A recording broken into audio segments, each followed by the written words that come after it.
guys, we end up where we are and doing what we're doing for a reason, right? Life being eternal and grace being infinite, right?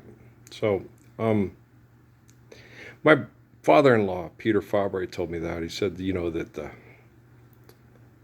you'd be surprised, the most deadly assassins in the military are the most unassuming looking people you've ever seen. Okay. Well, naturally, because it's deception, right? So if you're a deceitful person and you manipulate people with deception, then the person that kills you because you're involved in egotistical conflict is going to be the person you least suspect, right? You understand? Okay. So, but if you're not, okay, when I was over there playing basketball in the barn and stuff like that, and a lot of times when I play, there's what they call as a swag, okay?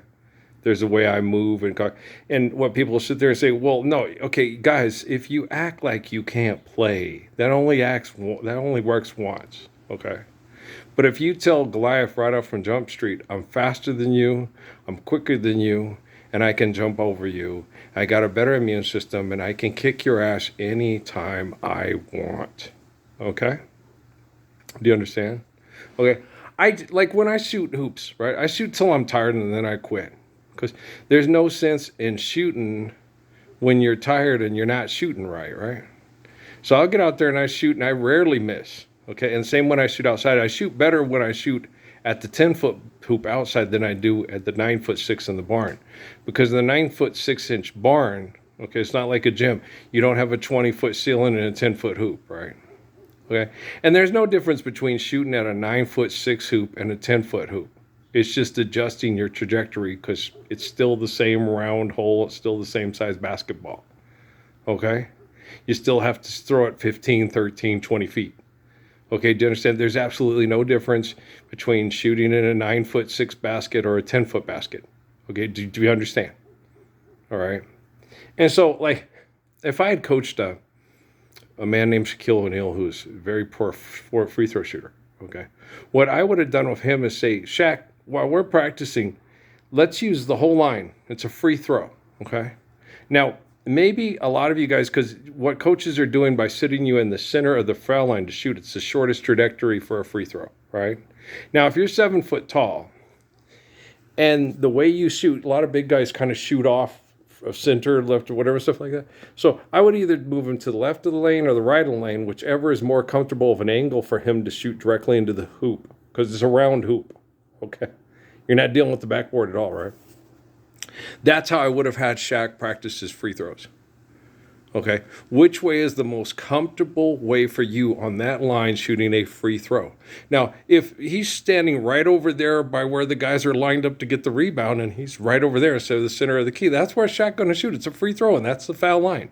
Now, and the arc for the three-pointer gives you the same distance from the hoop no matter where you're standing on the court. On the free throw line, no. If you're standing directly straight across from free throw line, it's 15 feet from there to there. If you're standing at the left side of the key or the right side of the key, it's a longer shot, okay, because it's a straight line. It's not an arc from that circle. Do you understand? Okay.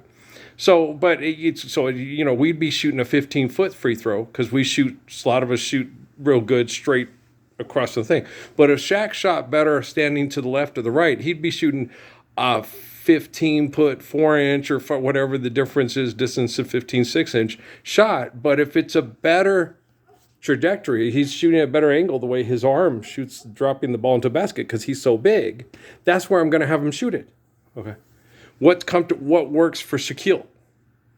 Okay. That's how I coach. Okay. You don't have to do it everybody's way. Do it your way. It makes no difference. Shaq is 7'1", y'all. If he's shooting the ball from 15-6 and he shoots better than 15 straight on, that's where I'm going to be having him shoot his free throws. Y'all understand where I'm coming from? That's how I coach, yo. What works for Mr. O'Neal? What is the best free throw for him? And then shoot till you're tired, and then when you're not doing it right, go home. Love the wife and kids. I'm that type of person. Guys, okay, see, I will not, okay, do whatever it takes to win. Okay. I do what I need to do. I don't do it because I want to do it. Okay. John Morant and Derrick Rose, John Morant couldn't guard me. I was quicker than him and I was faster than him. Okay. And when I needed to, I could out jump everybody. Okay. And instead of dunking in Jaw's face or coming up and having it to where we both get hurt, I'd just take him under the thing, use the basket as a shield to where he couldn't block it, and then, avoid us both getting hurt because our egos get the best of us. That's how I played basketball. Okay. I did everything on the court at 2 to 3 feet. When I went to Encanto and cupped the ball like this and went back, and because I knew I was playing against really good athletes and I had to see how I was doing against the best in town, and then I'd get by them like Rocky said, I can't tell you how many times at Encanto, black men wanting to impress everybody, okay, with black people all watching, had the little white boy who looked like Freddie Prinze Jr. with long hair, the Air Jesus, okay, took the ball, went like that, went past him. I was going to dunk it. They pushed me into the pole, and everybody laughed. That white boy think he can play with us. Okay? Did other black folk do that to Kyrie Irving or Dr. J at Rucker Park? Well, the cameras weren't rolling except for the FBI and the CIA and NASA. Don't forget NASA. And people that give us President Obama and President Trump and maybe soon to be President Harris, and the death of the Kennedys, right? Do you understand what type of people we're still dealing with today because they don't want to live the Lord's Prayer? Okay? The conversations I had in meditation and prayer with Barack Obama and Sierra Vista, I didn't cognitively understand them, I wouldn't be in your position if I were you. That's why you're not me, okay? If I had your talents, I'd rule the world. We know, Donald Trump, we know. We know, Vladimir Putin, we know, Pope Benedict, we know. We know, Spencer J. Kimball and Gordon B. Hinckley, if you had my talents, you'd rule the world, right? You can't control yourself. What makes you think you could teach other people to control themselves? Okay. Only the person that is faithful, kind, courageous, and loving can teach people that we don't need to be brave out fighting each other for the spotlight, right? So, the way I see Miss Lopez is I see her as Comandante Tonade's wife, okay? She needs to go back and be a lady of a man whose future is a soldier for the king in Spain, right? That ship has sailed, right? When she was going to marry Alex Rodriguez, everybody knows I was on social media trying to get them to both recognize me and live the Lord's Prayer and live happily ever after wherever they wanted to go hang their hat, right? I wasn't sitting there saying, you should date me, Jennifer Lopez. Alex Rodriguez is a loser. I would have kicked his ass at baseball, basketball, football, and I wouldn't have made a commercial post-apocalypse saying, having a kid pretend to be me in a Joe Montana uniform saying, you can be the greatest of all time. The greatest football player of your generation, Tom Brady, stopped playing sports because it was abusive and sex cult genocidal. That's why he dropped out of Arizona State University back in 1998 or 99. I don't recall when it was. Don't really care. It's not that important. What's important is living the Lord's Prayer, right? Okay. And Tom Brady, no, guys. Okay. It didn't matter who was throwing me the ball. No one could cover me. Okay. I'm different than Richard Sherman. I wouldn't sit there and say, Michael Crabtree can't get groping on me. I would have said, we went into that situation and we threw it up and I got the better of that play that day. And I won. And, on another day, Michael Crabtree could have been congratulating me and saying, hope you guys do well in the Super Bowl. Right? That's what I would have said. I wouldn't have sit there, oh, no, you can't. Whoa. Okay. When they started talking shit, maybe Michael Crabtree talked shit to Richard Sherman first. With James Winfrey and Alan Sweets and all those guys at East Junior High, they were beating the hell out of Dean Morgan every time before I got there, and they still talked shit to those kids and intimidated them. Okay? It's like, you're going to beat them like a drum. Why can't you do it with some class? Y'all did your best. You tried hard. Good game. Okay? But they didn't do that. Okay? So then when we took him back to Dean Morgan, and after I got teed out by that dumb black referee because he was an asshole, okay, he was. The guy didn't box me out. I reached up and snatched him bald. Ref called me for going over the back. I said, no. In order to go over the back, you have to make contact with somebody. He did not, and I got mad. I tried to explain to the referee, it was a black gentleman. I sat there and I said, you cannot reward him for playing bad basketball. He didn't put a body on me, and so I leaped up and took the rebound. That's not over the back.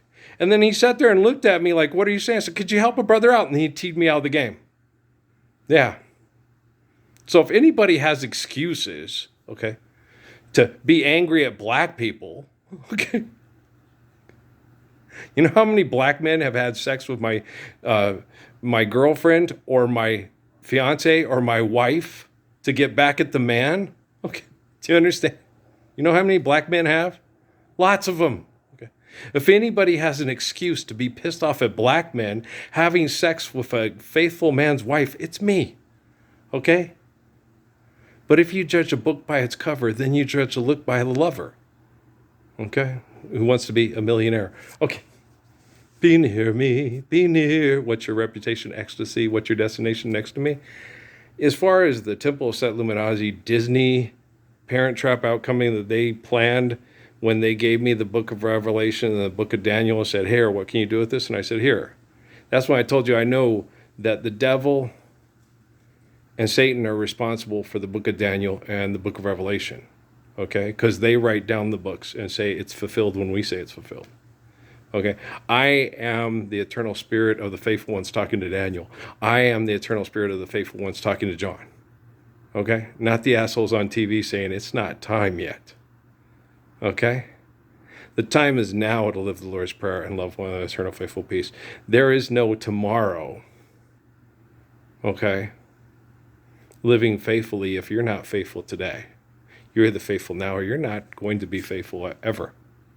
Okay, and if I have to get the technology for your children to be taught to be faithful and you didn't help at all, this is your decision. I'd make better decisions if I were you, but I'm not you. Like Barack Obama, you know. And if you had my talents, we'd all live the Lord's Prayer and we'd all be faithful. So why don't you start acquiring my talents? It's real easy. Humility and faithful love. Perfect talents, right? Okay, love you.